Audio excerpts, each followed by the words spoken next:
নমস্কার, আপনারা দেখছেন ফিজিওয়াল চ্যানেল। আমি সুশান্ত সর্দার, একজন ফিজিওথেরাপিস্ট। আজকের ভিডিওর বিষয়বস্তু খুবই গুরুত্বপূর্ণ। আমাকে অনেকে কমেন্ট করেন যে স্যার, আমাদের অপারেশন সাকসেস হয়েছে এবং আমাদের স্বাভাবিক শক্তি ফিরে আসছে না, এটা কেন হচ্ছে? এই কেন প্রশ্ন জানতে গেলে আপনারা ভিডিওটি স্ক্রিপ্ট না করে দেখতে থাকুন।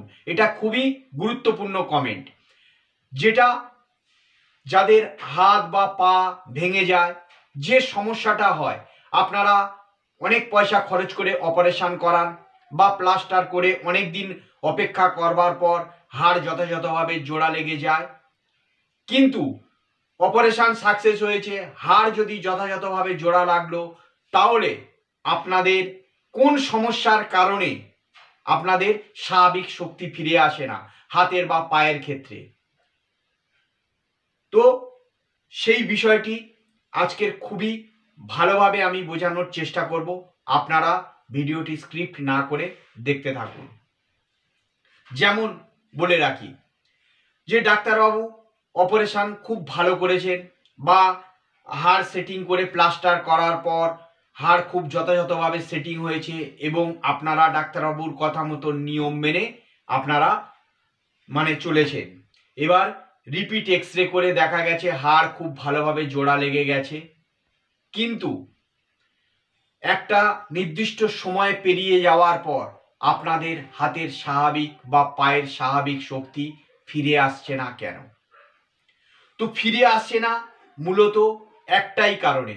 ডাক্তারবাবু যখন আপনাদেরকে ফিজিওথেরাপি করার কথা বলেন বা আপনাদেরকে কিছু এক্সারসাইজ দেখিয়ে দেন, আপনারা কি করেন?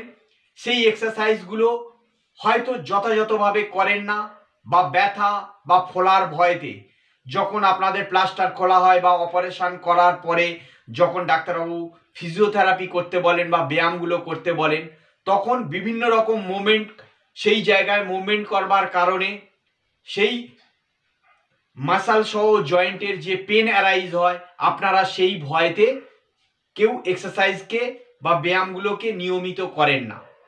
এরপরে কি হয়, একটা সময় পেরিয়ে গেলে সেই জয়েন্ট এবং তৎসংলগ্ন মাংসপেশিগুলো প্রচুর স্টিফ হয়ে যায় এবং তখন আপনারা প্রচেষ্টা করেন কি যে আমাদের সমস্যাকে মেটাতে হবে, কিন্তু যে টাইমে ফিজিওথেরাপিটা করার দরকার ছিল আপনারা সেই টাইমটা অতিবাহিত করে ফেলেছেন। এবার পরবর্তী ক্ষেত্রে আপনারা বাধ্য হয়ে যখন ডাক্তারবাবুর কাছে গিয়ে বলেন যে ডাক্তারবাবু আমাদের জয়েন্ট তো ঠিক হলো না, আমরা স্বাভাবিক শক্তি ফিরে পাচ্ছি না বা হাঁটতে পারছি না, হাতের কাজ করতে পারছি না, তখন ডাক্তারবাবু বলেন যে আপনারা ফিজিওথেরাপি করেন। কিন্তু ততদিন অনেকটা সময় পেরিয়ে গেছে, সেই জয়েন্টগুলো এবং মাসালগুলো প্রচুর পরিমাণে স্টিফ হয়ে গেছে।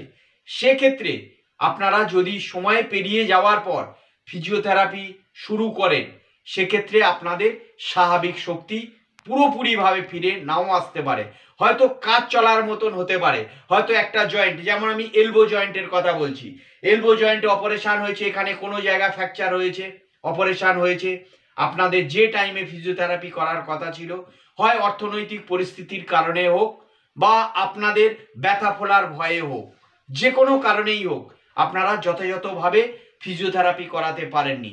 তাহলে এই জয়েন্টের ফ্লেকশন কত? এই জয়েন্টের ফ্লেকশন আছে আপনার 135 থেকে ম্যাক্সিমাম 45 পর্যন্ত। তাহলে 135 থেকে 40 ডিগ্রির মতো কারোর কারোর ক্ষেত্রে হয়ে থাকে এই এলবো ফ্লেকশনের ক্ষেত্রে। আবার এক্সটেনশনের ক্ষেত্রে 0 ডিগ্রি। এবার অনেকে ধরেন এই অবস্থায় থেকে যায়, এরকম সোজাও হচ্ছে না, বাঁকাও হচ্ছে না, পুরোপুরি ফ্লেকশনও হচ্ছে না, এক্সটেনশনও পুরোপুরি হচ্ছে না, ফ্লেকশনও হচ্ছে না। ঠিক নি জয়েন্টের ক্ষেত্রেও এই রকম সমস্যা প্রায়শই হয়ে থাকে, তার কারণে হাঁটার সমস্যা হয়। আবার হাতের ক্ষেত্রে হলে বিভিন্ন রকম কাজ করবার, প্রাত্যহিক জীবনের কাজকর্ম করার সমস্যা হয়ে থাকে। তাহলে কি এই গুরুত্বপূর্ণ প্রশ্নটা কি উত্তর আপনারা জানতে পারলেন যে যথাযথভাবে যখন ডাক্তারবাবু ফিজিওথেরাপি করতে বলেছিলেন আপনারা সেই টাইমেই শুরু করেননি, হয় অর্থনৈতিক পরিস্থিতির কারণে হোক বা ব্যথা ফোলার ভয় পাওয়ার কারণে হোক, আপনারা করেননি, ভেবেছিলেন হয়তো ঠিক হয়ে যাবে বা কিছু, কিন্তু না, সেই সময়টা পেরিয়ে গেছে। এবার তারপর আপনারা বাধ্যতামূলকভাবে ফিজিওথেরাপি করতে শুরু করেছেন। সেক্ষেত্রে হয়তো দৈহিক কাজকর্ম করবার মতন পরিস্থিতি তৈরি হবে, কিন্তু জয়েন্টগুলো পুরোপুরিভাবে আগের অবস্থায় ফিরে নাও যেতে পারে এবং আপনাদের যতটা স্বাভাবিক শক্তি ছিল হাতে বা পায়ের ক্ষেত্রে, সেই স্বাভাবিক শক্তি ফিরে নাও আসতে পারে। এই ফিরে না আসার কারণ আপনারা অতি অবশ্যই এই প্রশ্নের মাধ্যমে আপনারা বুঝতে পেরেছেন। তো এই রকম যদি আরো গুরুত্বপূর্ণ ভিডিও আপনারা পেতে চান, ঠিক যেভাবে আমাকে কমেন্ট করেন আপনারা কমেন্ট করবেন, আমরা যথাযথভাবে আপনাদের সেই কমেন্টে রিপ্লাই দেওয়ার চেষ্টা করব ভিডিওর মাধ্যমে। আর যেটা বলার বিষয়, যেভাবে আমাকে সহযোগিতা করে আমার পাশে থাকেন এবং আমার ভিডিওটি আরও যাতে অনেক মানুষের কাছে পৌঁছে যায় তার জন্য প্রচুরভাবে আপনারা শেয়ার করবেন।